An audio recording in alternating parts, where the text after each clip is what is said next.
Mr. Oscar Traynor. As the officer commanding the Dublin Brigade of the Irish Republican Army during the most intensive fighting period, that is, from November 1920 to the truce in July 1921, I would like to place on record the splendid devotion to duty, the unfailing courage in the face of overwhelming odds, and the ever-ready spirit to make sacrifices by the personnel of that historic unit.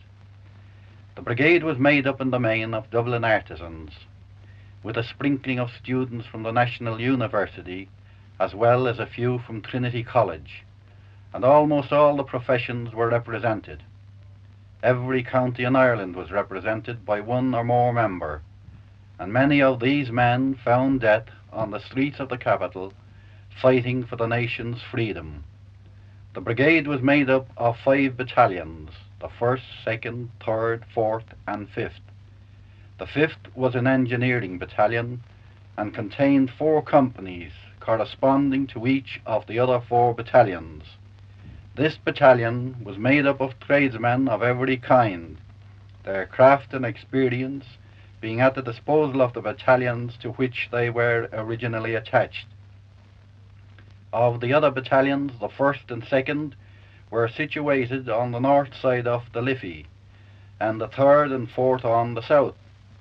Each battalion consisted of a number of companies designated A, B, C, and so on, according to the strength of the battalions, which varied from 6 or 7 to as many as 12. Each company was responsible for its own carefully plotted area, and 4 sections of which the company was made up was responsible for a subdivision of that area. A section normally consisted of 25 men, but seldom reached that strength. A company captain was lucky if his unit reached a strength of 60 or 80. The total strength of the brigade during the most intensive period of the fighting was about 1,500. The brigade was administered by the brigade staff.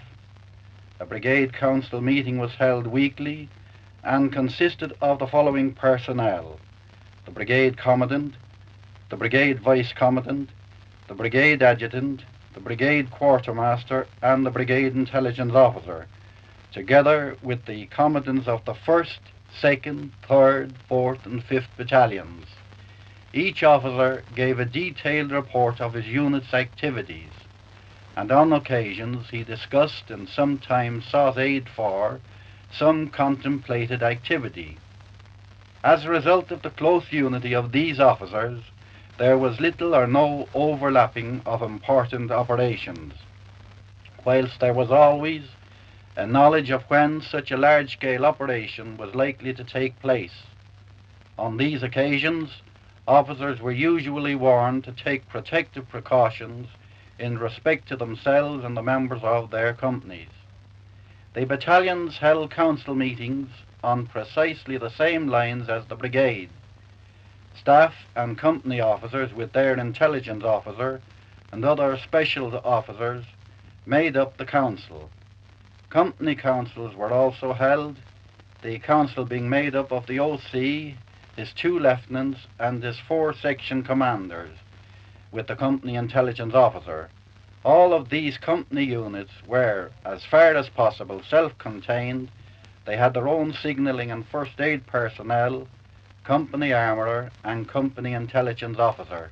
It will be seen from these remarks that there was behind the excellent fighting machine an equally excellent administrative machine.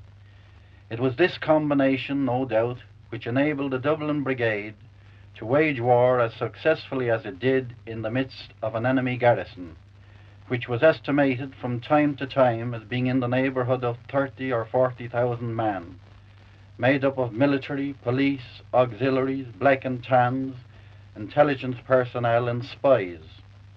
This, then, was the enemy force which the Irish Republican Army had to fight. What was this fight in the city streets like? How was it carried out? And how did the public using the city streets react? In the first place, I should say that the element of surprise was a primary essential. Therefore, the attacks were sudden and as surprising to the citizens as to the enemy. Generally, they were directed against armed enemy troops travelling in armour-plated lorries from place to place in the city. The first intimation which the public got of an attack was the explosion of the hand grenades. This was the signal to take cover, an art in which the citizens soon became expert, thus leaving the volunteer soldiers and the enemy troops shooting it out in semi-isolation. The attacks were of short duration, perhaps 5 hectic minutes, after which life would again resume the normal, except where search raids followed.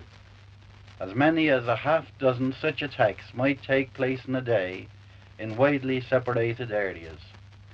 Another form of attack was the raids on enemy-held positions for arms, ammunition and explosives, which called for highly specialized organization and perfect timing.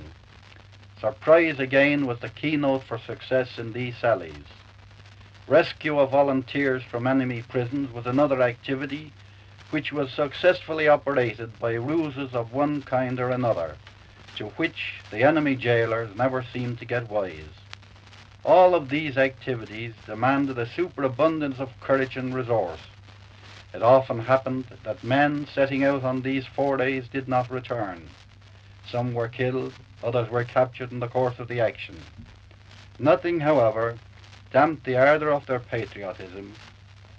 No sacrifice or suffering, such as remaining out all night in freezing cold and rain, deterred them from their task.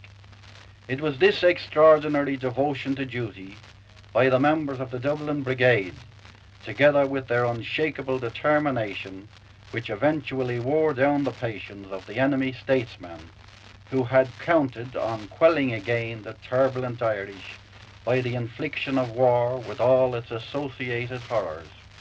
That threat failed because of our belief in the justice of our cause, and because of the inspiration of the epic events of Easter week 1916 and the martyrdoms which followed. May I here express the fervent hope that the liberty so hardly won by these men and their comrades all over